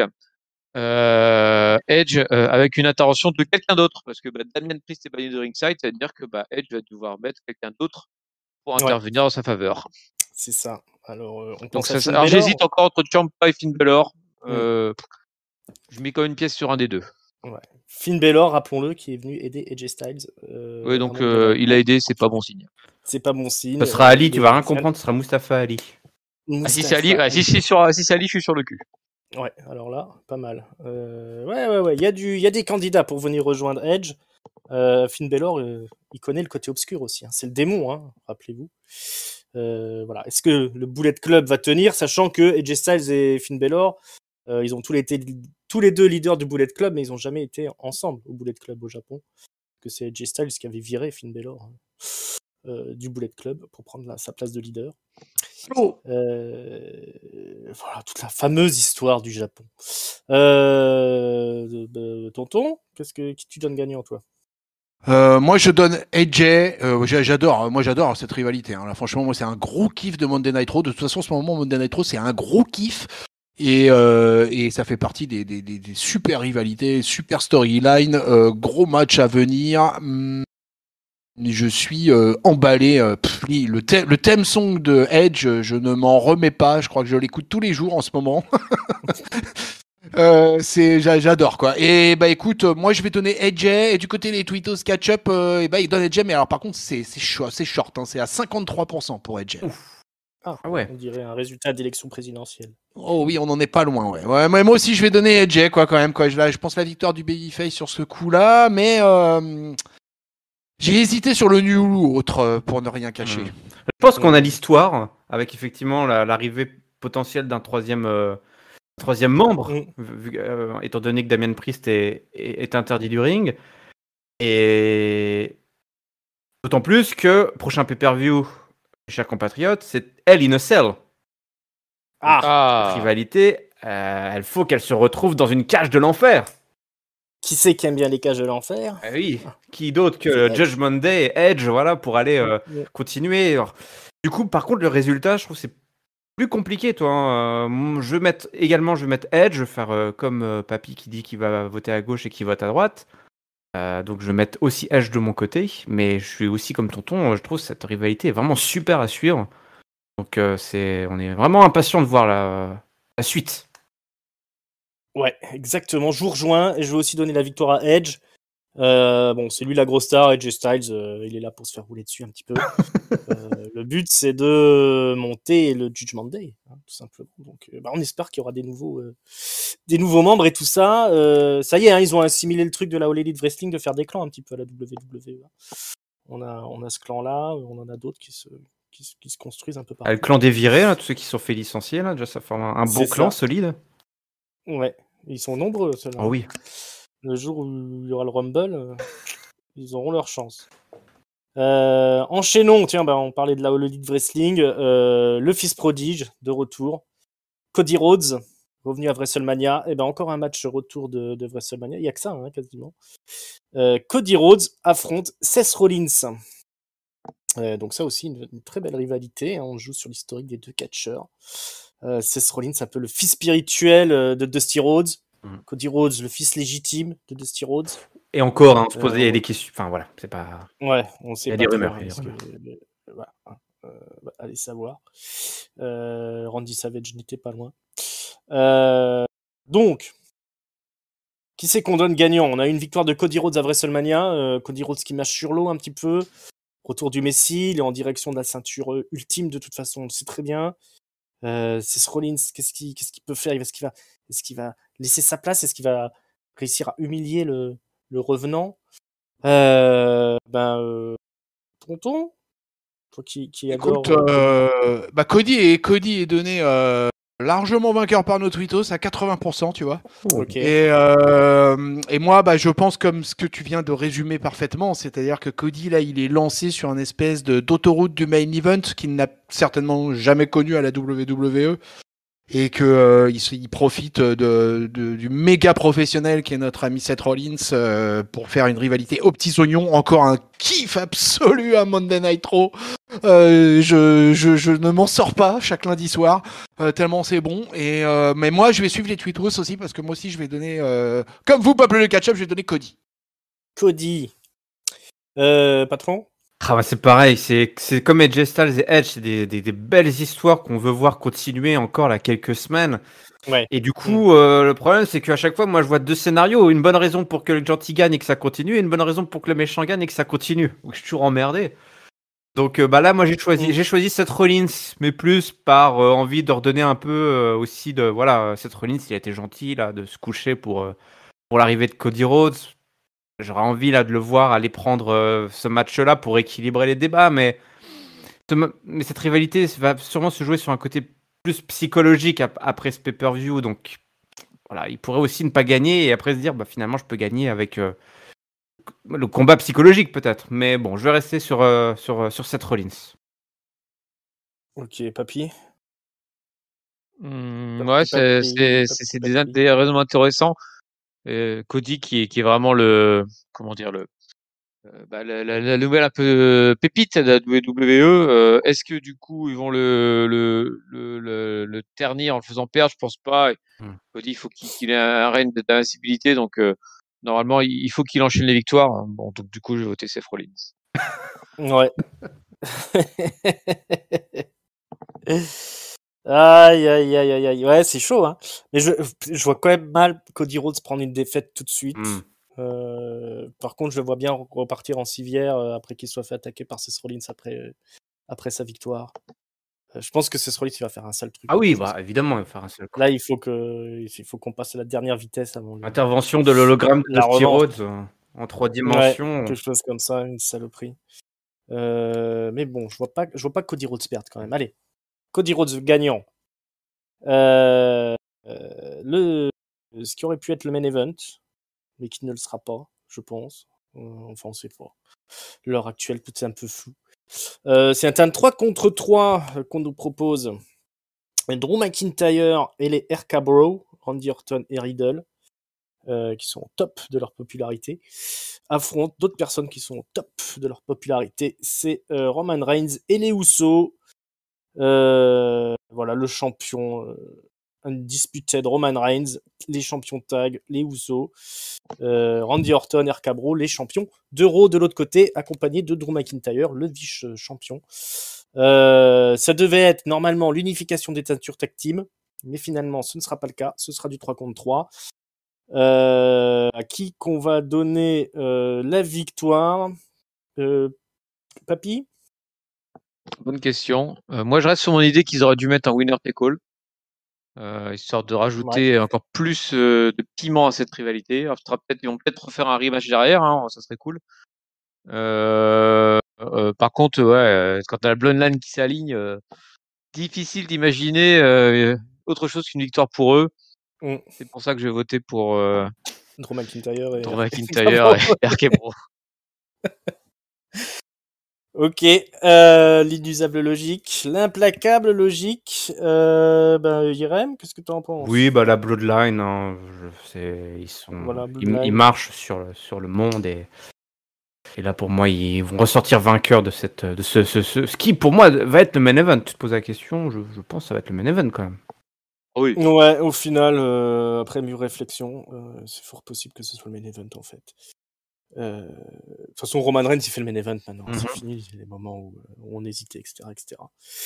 Voilà, moi je vais aussi donner ma victoire à la Bloodline. Tonton, t'as pas parlé, je crois. J'ai pas parlé, bah écoute, moi je donne ma victoire à la Bloodline aussi, hein, j'ai presque envie de dire sans surprise, mais sur les dernières reviews faites, voilà, pour moi il y a pas photo quoi. Mais par contre, tu vois, bah, sur le tweet, c'est pareil, il y a plus photo que ça quoi, parce que c'est les RK Bro qui sont les vainqueurs à 55%. Ok. Mais moi, pour moi vraiment, je vois pas la Bloodline, je vois pas Roman Reigns. Je pense que Matt Riddle est là pour prendre le pin. Et j'ai vraiment beaucoup de mal à imaginer Roman Reigns partir vainqueur. Et Roman Reigns, alors là on est à 620 jours de règne, etc. Mais le mec, ils ont décidé de le faire champion pendant 4 ans, je crois, là. Ça y ressemble en tout cas. En plus, maintenant il a 2 ceintures, donc il peut en perdre une. Alors sur Roman, j'ai lu un truc très sympathique. Il parlait de quand il est arrivé à la FCW, etc. et qu'il bossait avec Dusty Rhodes. Et la première fois que Dusty Rhodes l'a vu faire une promo, catcher un peu, etc., il lui a dit il s'est tourné vers Dusty Rhodes et il lui a dit ouais, je suis un mec qui vaut $1 milliard quoi, qui vaut un chèque d'$1 milliard quoi. Et Dusty Rhodes, il l'a regardé et il a dit on va en reparler et voilà. Et après, depuis 620 jours. Et donc, rest in peace Dusty Rhodes, mais je pense qu'effectivement, quand il doit regarder de là-haut, le Roman Reigns, il doit se dire wow, ce jeune avait raison. Il regarde pas l'AEW, lui. Il n'aurait pas le temps. Moi, Roman Reigns, il m'a dit qu'il m'aimait. Donc, Ah, je peux être jaloux. sympa, ça. Allez, on va vers ce qui, dans ma tête, était le main event, mais c'est parce que j'avais bu. Ah oui. SmackDown Women's Championship, un I Quit match. La championne Charlotte Flair affronte Ronda Rousey. Ronda Hot Rod Rousey. C'est imprononçable son nom, celle-là. Bon, qui va gagner, Charlotte ou Ronda? La parole est à Yerem. Alors là, franchement, j'en sais rien du tout. En plus, j'ai pas été à fond sur SmackDown, donc je suis pas. Toi, je sens. C'est un rematch de WrestleMania. Ah oui, hein, oui, voilà, bien elle a sûr. volé la victoire, Charlotte. Cette stipulation-là. Ils ont torturé Drew Gulak. Ouais. Non, mais je vois ce qui s'est passé, mais je l'ai pas senti du coup. Ah et oui, je t'ai pas rentré dedans. bah, c'est surtout là cette stipule Quit match, c'est difficile hein. En soi. Là, comme ça, tu vois aucune des deux dire j'abandonne. Donc il va. Ce sera pas Ronda en tout cas. Hein. Ah non, donc effectivement, moi je vote Ronda, mais je suis très curieux de voir d'entendre une des deux prononcer ces 3 mots. 2 mots, Ouais. parce qu'elle dit pas match. I quit match. I quit match. Ouais. Ben, il va falloir qu'ils nous sortent un bon scénario. Papy? Bah, peut-être qu'elles vont le dire ni l'un ni l'autre, finalement. Ni Du l'autre, coup, ouais. ce sera peut-être ça l'histoire, et que ce sera nul ou autre. Ouais. Peut-être que ça sera ça. Peut-être que la logique, Ronda va se venger de WrestleMania et faire I quit à Charlotte. Donc du coup, je vote Charlotte en victoire. Et peut-être que elle gagnera en utilisant des grosses ficelles qu'on a déjà entendues, type le magnétophone ou je ne sais quelle connerie. Ouais, puis l'arbitre, ce sera encore l'autre traître là, qui. Parce qu'entre l'arbitre, le goulag et tout ça, il y a comme moyen de. Ah là là, le malin, papy. Il a tout compris déjà, il a tout écrit à l'avance. Tonton, il t'a mâché le boulot maintenant. Tu peux donner ton chrono. J'hésite. Vous avez donné quoi? T'as donné quoi, papy, là? On a fait Charlotte, moi. Ouais. Toi, t'as donné Charlotte, papy? Ah ouais, papy, quand même, Charlotte, quoi. D'accord, ok. Bah, moi, je vais quand même donner Ronda, hein. Ouais, non, j'arrive pas à donner autre chose que Ronda. Pour moi, c'est compliqué, quoi. Parce que je trouve que Charlotte, elle mérite de continuer son règne. C'est assez étrange, en fait. Je suis vachement partagé. Parce que moi, j'adore Ronda Rousey. Voilà, je fais partie des fanboys de Ronda Rousey. Mais, et j'aimerais bien l'avoir avec le titre, là. Mais moi, je pensais que c'était à WrestleMania qu'il fallait qu'elle le prenne, le titre. J'étais assez surpris de la décision prise. Et à la fois, je reconnais que je trouve que Charlotte, elle fait un beau règne, que ce qu'elle nous montre à SmackDown, c'est un des meilleurs moments des SmackDown en général, que je trouve beaucoup plus faible que Raw ces derniers temps. Et je trouve que Charlotte, elle délivre la marchandise, et j'aurais bien aimé la voir continuer sur un long règne aussi, la voir un peu sur un truc un peu plus long. Ronda, elle peut, dans le futur arriver, elle est là pour un moment apparemment, là, donc il faut en profiter. Donc mais bon, je vais voter avec le cœur, je vais voter Ronda, et je regardais sur nos tweetos, ils votent Ronda à 68%. Charlotte, elle porte un peu Ronda d'ailleurs depuis. Ouais, je suis d'accord avec toi. Retour. On en a déjà parlé ensemble plein de fois dans les reviews de SmackDown. Ouais, clairement, je suis d'accord avec toi. C'est Charlotte qui porte, c'est Charlotte le ring général, c'est Charlotte qui porte le micro, et ça là-dessus, il y a aucun doute possible. Bravo Charlotte. Oui, clairement. Moi, je suis convaincu par Papy. Je veux sens venir en fait la grosse manigance. Charlotte Flair gagnante par tricherie et par magnétophone interposé. Ronda, elle prendra la ceinture dans un plus gros pay-per-view. Oui, ça viendra un jour. Ouais, je suis assez d'accord avec cette analyse, donc tu comprends pourquoi j'ai du mal j'ai du mal à voter sur ce match, quoi. Bah, il y a du suspense un peu sur tous les matchs, c'est ça qui est bien. Est-ce que vous êtes hype du coup pour ce match, sur ce pay-per-view? Quel est votre taux de hype sur 10? Je vais piquer aussi un autre concept des autres. Tonton, par exemple. Moi, mon taux de hype, il est pour un pay-per-view intermédiaire, donc c'est pas comme sur le Big Four ou peut-être aussi je mettrais dans le Big Four, je mettrais le Money in the Bank aussi qui est quand même un pay-per-view particulièrement spectaculaire dans l'année.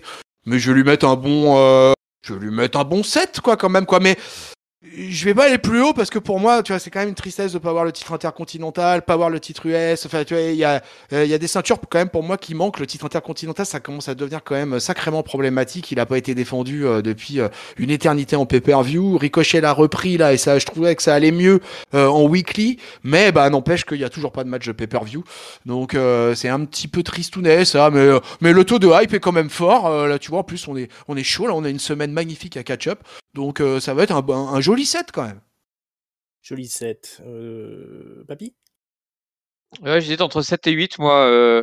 Non Oh, pas parce que ça ce va. pay-per-view, cette carte m'emballe plus que ça, mais c'est surtout qu'en fait, les weekly sont tellement sympas en ce moment, avec Mm. tellement d'idées et fraîches, que je me dis qu'ils vont peut-être continuer sur ce truc-là et nous offrir un pay-per-view un peu dans les lignées de Mania, d'ailleurs, qui est aussi très frais par rapport à ce qu'on s'était tapé avant. Mm. On a vu un mauvais début d'année et là, il y a du mieux depuis Mania, donc je suis optimiste là-dessus. Après, pour ceux les absents, moi, je t'avouerais que ça m'en touche une sans faire bouger l'autre. Je te reconnais bien là. El Patron? Ouais, j'étais pareil entre 7 et 8. Voilà, je vais donner un gros 7. Je vais donner un gros 7. Pas tant, voilà, on a une carte qui est bien, bien solide. Et surtout, il y a beaucoup de matchs pour lesquels je suis très curieux de voir la finalité et ce qui va suivre derrière. Il y a plein d'histoires là qui sont en train de s'écrire sous nos yeux. C'est grâce notamment au Weekly qu'a cité Papy. Et puis voilà, on sait que c'est que des superstars qui sont là, qui vont délivrer la marchandise. Donc on va avoir des super matchs, en point douté, avec en plus derrière des enjeux scénaristiques que je trouve assez intéressants, assez importants. Donc c'est un gros set là. Gros set. Ouais. Moi, je vais mettre que 6 quand même. Je vais garder mes points pour la prochaine fois parce qu'on est quand même sur pas mal de redites au niveau des matchs. À eux de me convaincre. C'est tout. Mais la WWE est pleine de surprises sur les premium live events, comme on dit maintenant. Ouais. Des affiches un peu. C'est un peu trop redites de WrestleMania. C'est Backlash. C'est C'est la revanche. WrestleMania Backlash. Et c'est le principe de Backlash, d'avoir des redites de WrestleMania. Ah, je pense que l'année C'est vrai, prochaine, mais tu vas les être autres triste aussi. Hein. Les autres années, enfin avant l'année dernière, etc., on avait quand même généralement des gens qui n'avaient pas pu être à WrestleMania, qui venaient, qui faisaient des plus gros matchs, etc. Là, c'est vraiment, ça tient le concept hein, jusqu'au bout. La revanche de WrestleMania. Bon, bah, on verra ça. C'est dimanche, WrestleMania Backlash, sur le WWE Network, commenté par Christophe Ajus et Nadir Mohamedi, à l'horaire habituel. Alors, je sais plus si c'est 1h ou 2h du matin, mais vous trouverez. Voilà, bah écoutez, les amis, on a fait le tour de la question. Hein. On n'a pas de top flop et de notes puisque c'est le pré-show. On va gentiment dérouler l'auto-promo, mais bon, on vous en a déjà parlé et reparlé. On est sur YouTube, sur toutes les bonnes plateformes de podcast. On est sur Clapping TV désormais. Vous nous retrouvez sur Facebook, sur Twitter, c'est @catchupcdc. Vous pouvez nous retrouver sur Instagram où on vous a déroulé les photos du show de Bercy. On est sur quoi d'autre? Sur Discord, l'invitation est dans la description pour venir discuter avec nous. Voilà, allez écouter nos archives en ligne. Mon bon tonton, merci beaucoup d'être venu. Écoute, c'est moi qui te remercie, mon ignoble Ringside. Ça fait super plaisir de reprendre l'antenne de catch-up avec toi, surtout dans une semaine historique pour la chaîne. Donc vraiment un gros pré-show. Retour. Je crois que c'est la première fois dans mon histoire de la chaîne que je participe à un gros pré-show, tout simplement. Et donc c'est carrément cool, c'est fun d'avoir encore des premières fois dans la chaîne, à la chaîne catch-up. Donc c'était un plaisir d'être en Fatal 4-Way et une belle équipe. Et écoute, écoute, à la prochaine. À la prochaine, toute première fois. Plaisir partagé. Tout ça en même temps. El Patron, merci beaucoup d'être venu. Bah, merci à toi d'être revenu. Comme l'a dit Tonton, ça fait plaisir de te retrouver à l'antenne. En plus, pour ce pré-show, là, cette émission qui aide à bien s'ambiancer. Là. Je suis content. Je trouvais que c'était une émission qui nous manquait un petit peu, effectivement, de se retrouver comme ça, là, à quelques encablures, à quelques journées, quelques heures du pay-per-view. Donc, en plus, tu nous as offert un tour du monde de ce qui se passe dans l'univers du catch. Donc, merci à toi et on se retrouve là très très vite. Hein. Tu t'en vas pas, hein? J'en m'en vais pas, je reviens assez rapidement. Ouais, non, il faut marquer le coup avant chaque pay-per-view. Et rien de mieux que de marquer le coup avec Bonbon Papy. Merci beaucoup d'être venu, Papy, également. Merci Ringside de m'avoir invité pour ta première et ton retour. Et je me joins aux compliments de mes collègues. C'est vrai que c'est très, alors j'ai déjà utilisé le terme tout à l'heure, mais rafraîchissant en tout cas. C'est vrai d'enregistrer ce type d'émission où finalement on divague un peu sur ces histoires de pronos, sur ce qui se passe dans le monde du catch et tout. Voilà, on n'est plus tenu par les virman et les segments repeat d'euros, quoi. Voilà, c'est ça. Faut un peu prendre du recul sur l'actualité. Et voilà, le grand retour du pré-show, c'est ça qu'il faut à catch up. Et surtout en espérant que ça vous a plu à écouter autant que nous à enregistrer, hein, de toute façon. Donc n'hésitez pas à mettre des pouces vers le haut si ça vous a plu, à vous abonner, à cliquer sur la petite cloche pour être averti dès qu'on a un contenu, et vous avez compris qu'il y en a beaucoup. Tout ça, c'est gratos. Voilà, bon week-end à vous, bon WrestleMania Backlash, et à bientôt les amis, ciao ciao, bye bye. Salut à tous. Bye. Salut la team et salut Pablo le cacheur.